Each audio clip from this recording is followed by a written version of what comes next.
An image is a distorted perception of reality that develops into a firmly held conclusion about life.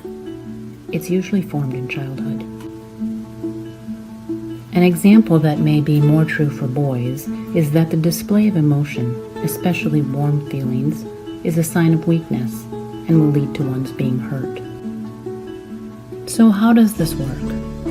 An individual with an image will, in any situation where they could emotionally open up, obey the signal of the image instead of spontaneously responding to the actual situation or person in a positive, life-affirming way.